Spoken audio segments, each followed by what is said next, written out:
from Joe Biden's hometown, Wilmington, Delaware. Mr. Vice President, this is your first appearance on Face the Nation as Vice President. It's my first appearance as Vice President. We looked it up.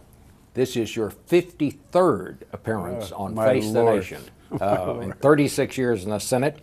It's no surprise that you set up quite a record as commuting back and forth from Washington to Wilmington every night when you're in the Senate. I'm told that the roll call figured it up, the Capitol Hill newspaper, 7,400 round trips. Something like that, Bob. In what, 36 years? In 36 years, about in the Senate. 200. So it's no surprise, I guess, that even though you now have an official residence in Washington, here you are taking your first weekend as Vice President. Well, my mom still lives here, and it's a short hop, and I told her I'd get home as much as I can't convince her to move to Washington, so she lives in the same place that where my home is, and so, you know, if I can get home here to see her, it's good. Well, that's great. Mr. Vice President, let's start with your new job here. You are following what I would say is the single most powerful vice president in the history of this country, and certainly one of the most controversial. He basically became the deputy president. He made policy, he shaped and developed policy. Sometimes in the days after 9/11, he actually gave orders in the chain of command. There's some argument as to whether the vice president really is in the chain of command. Be that as it may, what is your concept of the vice presidency? Do you see it in the same way that Dick Cheney did? I don't see myself as the deputy president. I see myself as the president's confidant. Hopefully I can help shape policy with him. Hopefully I'm one of those people. Hopefully I'm the last person in the room with every important decision he makes. Thus far, that's how it's worked. The agreement he and I have is that I would be available for every single major decision that he makes in the room. I'd have all the paper, all the material, all the meetings. And again, not for me to make decisions, for me to give the best advice that I can give. Bob, when the president was generous enough to ask me to join him as vice president on the ticket, I asked him that, I said, I don't want to be on the ticket, Mr. President, unless, at that time, Senator Barack Obama, I said, Barack, I don't want to be on the ticket unless you're hiring me on for my judgment. If you trust my judgment, if you think my judgment is value added and I can be involved in all this, then I'd be honored to be with you. So that's what I view my role to be, a confidant, an advisor, essentially the last guy in the room when he makes these critical decisions.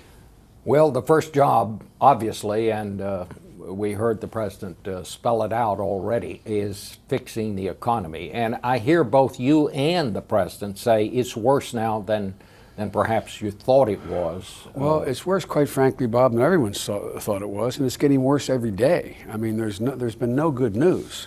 And there's no good news on the immediate horizon. The only good news is the president acted swiftly. He's put together an economic stimulus package that we believe and outsiders believe will create 3 to 4 million new jobs and set a new framework for the economy to develop on, a new foundation. So we're off and running, but it's going to get worse before it gets better. There's already opposition from the Republicans. They say they want to help, they recognize the problem, but they say there's too much spending and not enough in the way of tax cuts. Well, aren't you going to have to give them a little something to get the kind of bipartisan support you really want? Well, we've already have a lot of bipartisan support. For example, on the Senate side, which is now the bill is going through the Senate side, a significant portion of what's in the bill already from the outset was placed there by Republicans. I, for one, personally was on the phone with 6 Republican senators, key Republicans, asking what they need, what they want, and we compromised ahead of time in terms of what we put in the bill, number one. Number two, I think you're going to see a product that comes out of the Senate that is one that is truly bipartisan. I think we'll get a significant bipartisan support out of the Senate. And I think the end of the day, after the Senate, to use Senate jargon, the House and the Senate go to conference and reconcile the differences, which will be very rapidly, I think you'll see a fairly strong vote across the board out of 535 members for this stimulus package. Mr. Boehner, the Republican leader over in the House, he wants lower tax rates for the two lowest tax brackets rather than the $500 tax credits that your plan calls for. He wants more tax breaks for small businesses. Those sound like things that Democrats could be for. Well, they are, but here's the deal, Bob. What we're trying to do is get money out the door as rapidly as you can. Let me give you an example. There was a debate about eliminating taxes on unemployment insurance. Well, that's a good idea, except guess what? You don't get the benefits of that for a year from now. So what we did was increase unemployment benefits. So the same effect, quicker way to get the money out the door. Why? You've got to begin to stimulate economic growth. That's how we're going to create jobs. So there are differences we have about how best to do that. But if you notice, roughly 40% of this entire package is tax cuts. That's not what the Democrats wanted. And 60% of it is spending.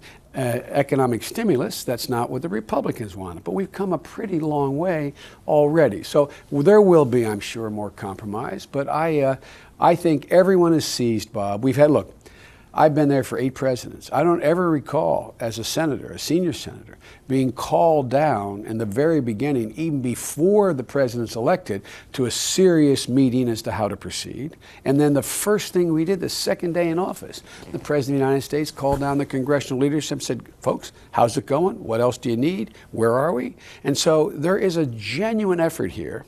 And I think everyone in both parties is seized with the notion we must act quickly. This has to happen before we go off on the President's Day recess. Speaker Pelosi said this morning on ABC that there may be even more money that needs to be funneled to the banks, more than has been included in the $700 billion that is already going to the banks. Do you agree with that? Well, look, Bob, here's where we are.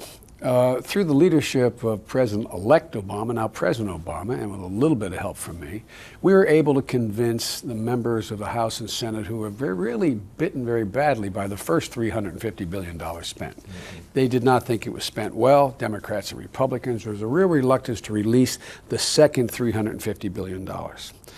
And we had to we were happy to make personal commitments that any major expenditure out of that $350 billion, which has been authorized now, would actually be looked at personally by the president and by me to get certain senators to vote for it, to release that $350.